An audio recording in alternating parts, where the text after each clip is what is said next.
What's up, everybody? Welcome to the Fully Alive podcast, our first official episode. So excited to launch this. Yeah, we're really excited to have you be a part of this podcast as we get started.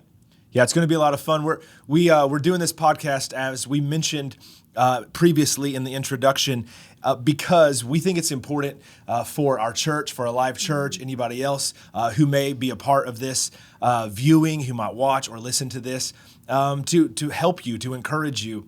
I read a book several years ago that talked about this. It had this statement that the only way you could actually live fully alive was to actually go through pain and to go through the actual realities of your life. Then you could experience the full life. And so that's a lot of what we thought was important about this podcast is we want to get real. We're just going to share everything. That's a not true statement. We're not going to share a lot of things. Everything. We're going to talk about a lot of different topics. Yeah, not everything, because that would be ridiculous.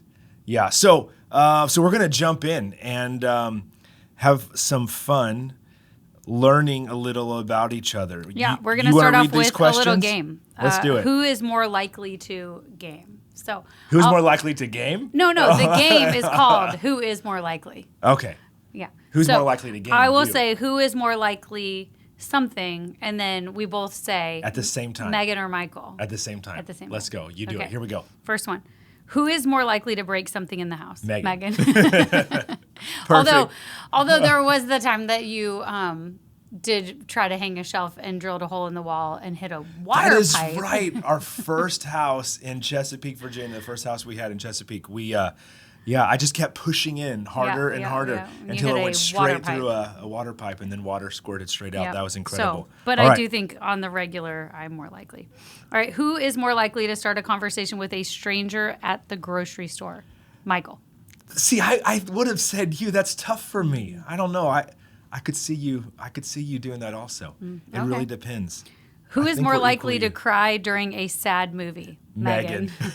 Definitely. Definitely. So you have like grown. Old age in makes that. you cry more. I think so. I think that's. I don't know. Who is more likely to win a game of trivia? Megan. Megan. I do know some random you stuff. You know more, but you also play more games, so it works out. I do know more random stuff. Who is more likely to win a game of rock, paper, scissors? Me. Michael, probably. Let's go. Let's go. Wait, we didn't start right. I don't even know how to play. Then it's definitely all right. So you're gonna go on three. Rock, paper, scissors, shoot. Okay. Rock, paper. I don't know how to do it either. This is so pathetic. Wow. Okay. So next up, we will have someone come on and teach us how to play rock, paper, scissors. It'll probably be a child. Who is more likely to plan out every detail of a vacation? Megan. Now, who is more likely to say we're going on vacation? Definitely Michael. Me. But I've noticed I have been planning more of the trips that we don't take. Well, it's a different question. Who plans trips we don't take? Yeah, that's true. Yeah, that's Final question. All right. Who is more likely to start dancing in the kitchen? Definitely Michael. Yes. Absolutely. Yes. More likely. Dance moves are, it's a gift. In the middle of a street. It's a gift. In the kitchen. Yeah, it's a gift. Well, hey, we want to take this first episode and talk about something that I think it's important to us, even just as we've navigated life, as we are navigating life. One thing that is absolutely true, we do not have everything figured out. We are in this together with our community, with those of you that are watching, when it comes to being spouses, when it comes to being parents, when it comes to being followers of Christ, when it comes to living in America, when it comes to being pastors, like all of those things are real. And so we wanted to look through this lens of both and. Yeah. Because so much of life, right, is, well, I can do this or that, when the truth is life is a whole lot more of both and. Yeah, that's true. I agree. We're not just one thing. We don't just do one thing. Most of us wear many hats, have several things that matter to us and are important to our lives, and it's hard to compartmentalize. We can do both and. Right. You know what it makes me think about is when we're having a conversation about something and then one of us responds talking about something completely different because that's what we're thinking about. That's true. Yeah. That happens a lot. Yeah. We should work on that. Maybe we have somebody That's probably come on more of a listening conversation about actually listening to someone. Oh my goodness. Well, let's use some of these questions to help us guide through this conversation. So how do you navigate the both and reality in your everyday life? Just in general, what would you say to that? I think this is probably one of the things I think about every single week, pastor and spouse and parent, Right. pastor and parent. There's constantly, those things are all happening at the same time, and it's not one or the other.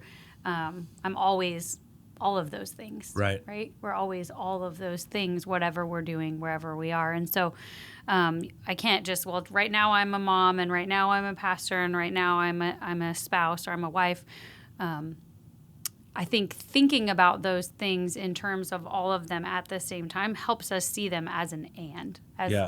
As I am all of these things all at the same time, I might be focusing on one right now in this moment. Right. It's Tuesday morning, I'm at work, I'm focusing on being a pastor. But I'm Right. still a mom, and I'm still a spouse, Right. and all those things still apply no matter what I'm doing. Right. I think it's interesting because, we talk about this a lot. Everything affects everything, right? And wherever you go, there you are. And at least I've learned so much is with the kids, especially when you're standing in front of people communicating, there's a massive, conviction, I guess would be the right word, where if you're saying something to people, you want to know what would your kids say about it. Yeah. Right? When I'm saying something about what you should do, I want to know what you would say about it. And, I think in parenting, kids might have a different opinion at times when it comes to discipline and things. But that's been one of the things that has helped me the most when I think about the both and I'm there, is what would the other person who is not here or in my other role or in my other hat, right? What would they think about what I'm saying right now? Would it still remain true? And that helps me kind of, at least for the most part, I think stay on the same page. I also think it's really true that, the verse that has spoken to you, I feel like the most over the last several years is God's grace is sufficient. Right? His power is made perfect in our weakness. And so the Lord knows we can cover, we can do everything that's in front of us. I mean, you're doing it right now. Like, you started school this fall. And so you became a student. I added something to the plate. Yeah. Yeah. So how are you doing that? Like pastor, mom, wife, friend, and now student. Yeah. Well, I think there's the time side of it, right? Where I have to prioritize time for all of those things in my life.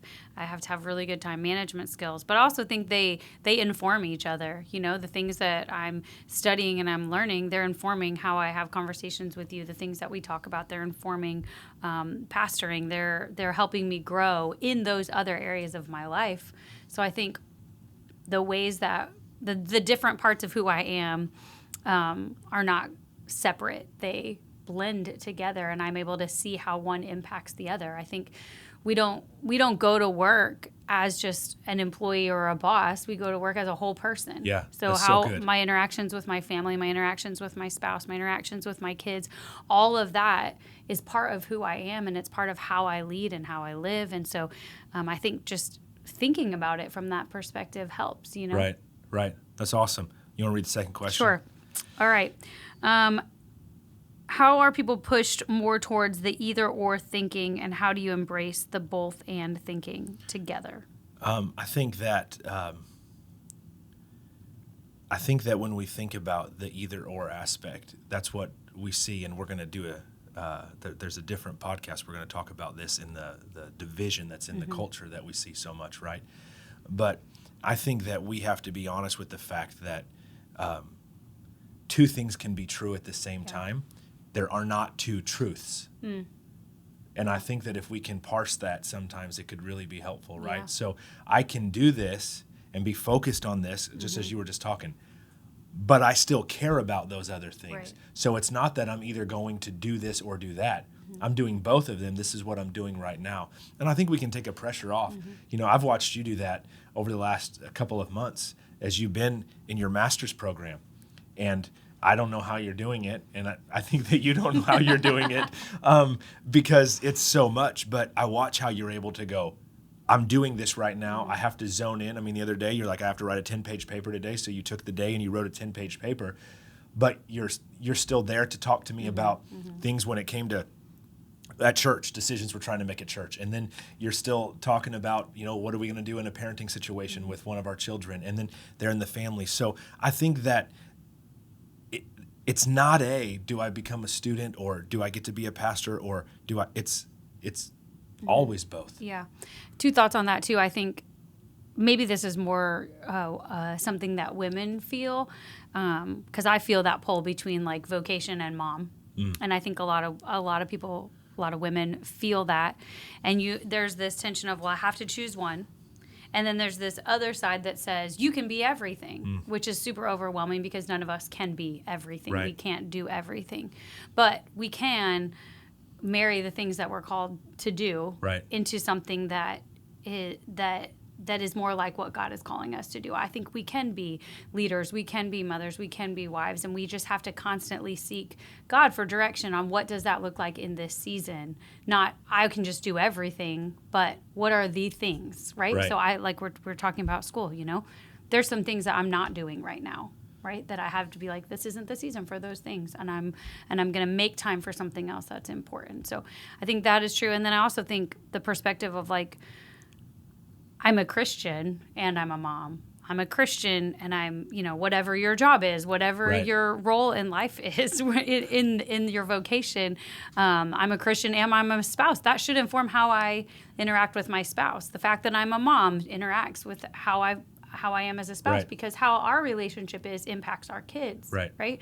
My faith impacts how I speak to my husband, how I respond to my kids, all of those things. So I think they're all happening at the same time, and as we can be aware of that, we can see more of an integration in that both and, instead of this feeling of I'm always one thing or the other. Yeah, I think what I love what you just said is we're first a Christian, and I think that's the thing that when I think about life in the world we live in right now in 2024, at the time we're recording this, that I think people forget that. Yeah. It's that I am a follower of Christ, and that's in this laundry list of different identities I take on. And so I feel, even when you said that, I feel a conviction to make sure when I talk to you, and this is what I feel even with the kids, is I'm like, hey, am I coming at this from a Christian perspective, or am I coming at this from a husband who lives in America in 2024? Because those two things don't have to look the same.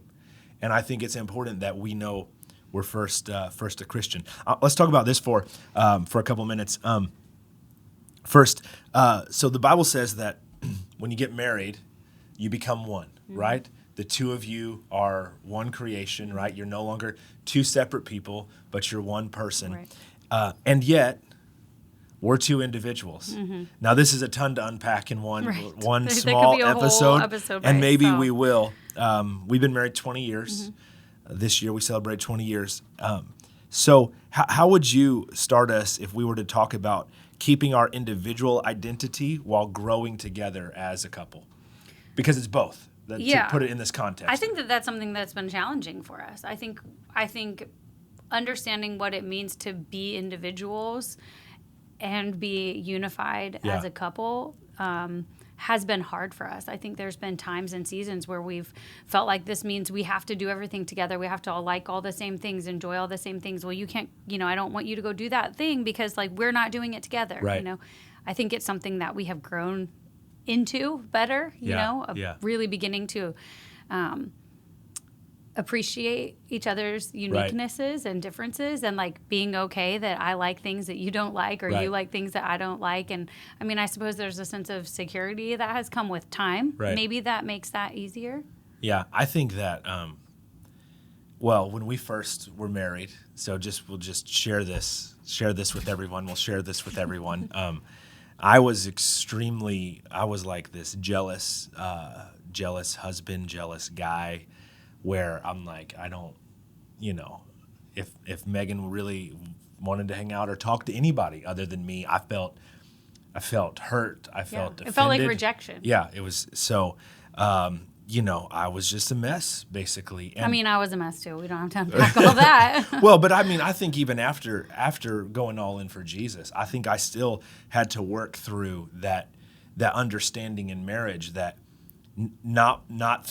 wanting to spend time and have fun with your friends where maybe your spouse isn't there does not mean you don't love your spouse and want right. to be with your spouse.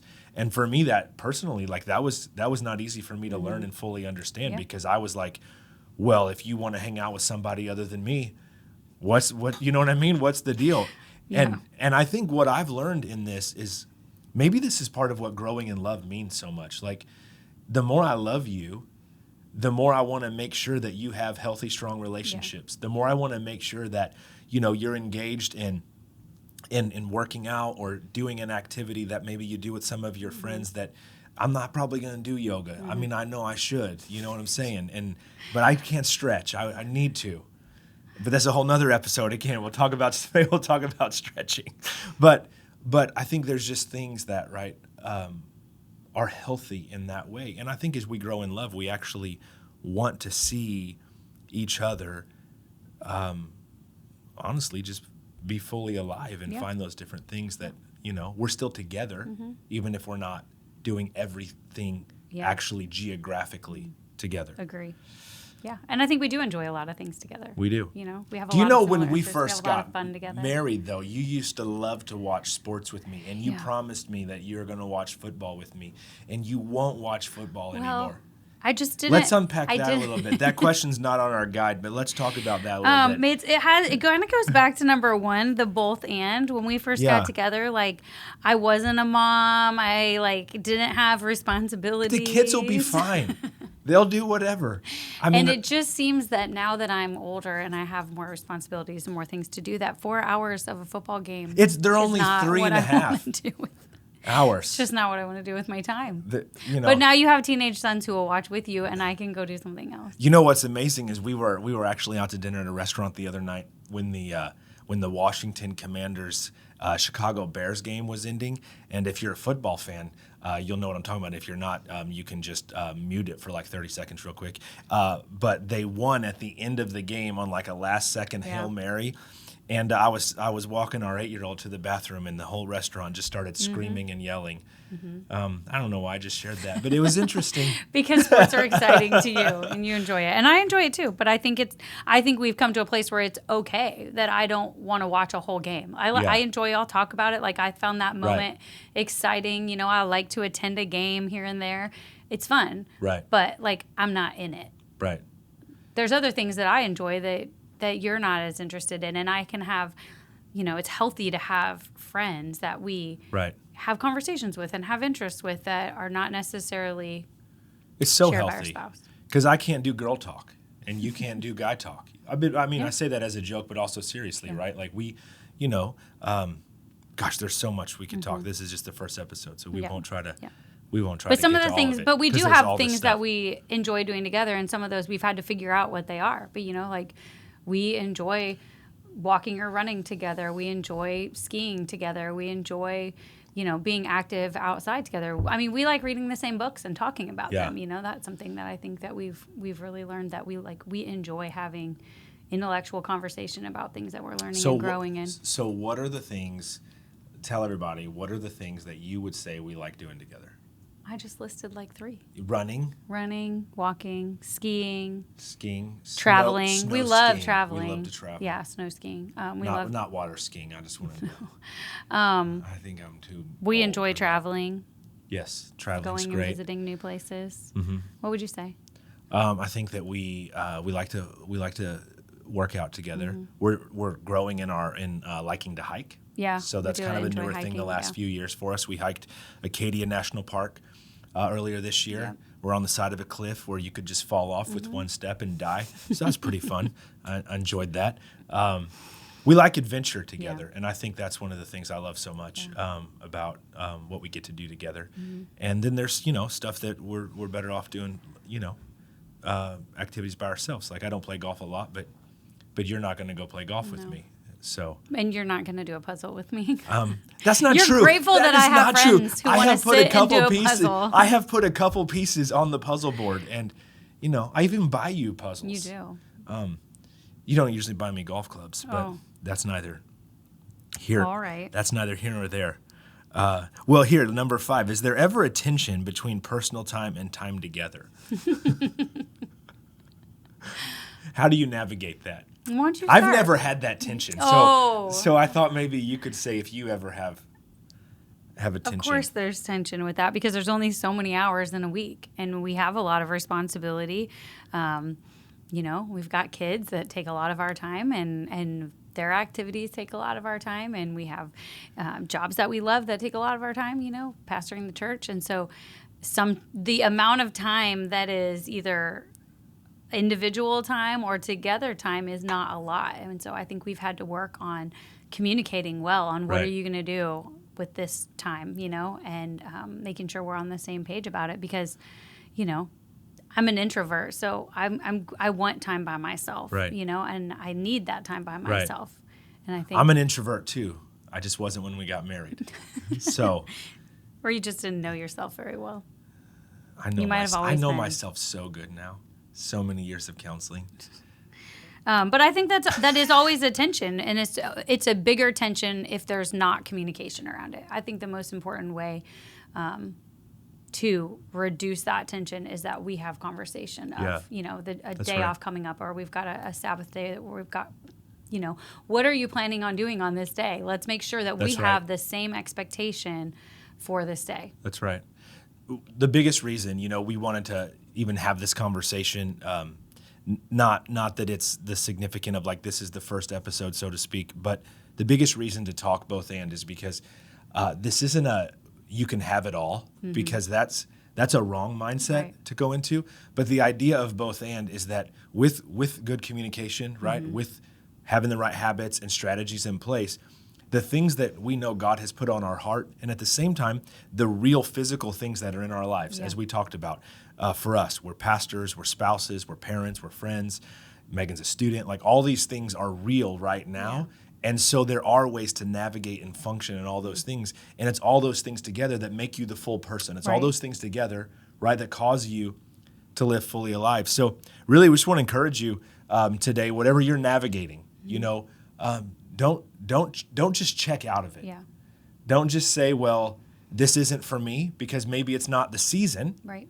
But it doesn't mean it's not for you. Or maybe it is the season and you need to have some clearer communication. Yeah. You need to have some clearer boundaries. You need to actually set a schedule for your life. And then also follow the schedule that you set for your life, which will really help. Seek God. One of the things that I find myself constantly doing in seasons that are always feeling full is seeking God for what I'm supposed to do. What should be on my plate right now. That's good. Because sometimes we try to do too much, or sometimes we stop doing something just because it's hard. We assume that hard means I'm not supposed to do it. Right. But if we seek God, we can have peace about the things that we're supposed to be doing, the things that we're meant to have on our plate, and then making those schedules, sticking to them, making a plan around it, and being okay that there might be a desire in your heart for something that is for a future season. Right. It's so good. Well, hey, we're so glad you joined us today for this conversation about both and just unpacking a few things. We're excited to begin to share again more and more and get conversations and content out there to just encourage you practically some different aspects of the things we walk through in life. So until next time, have a great day.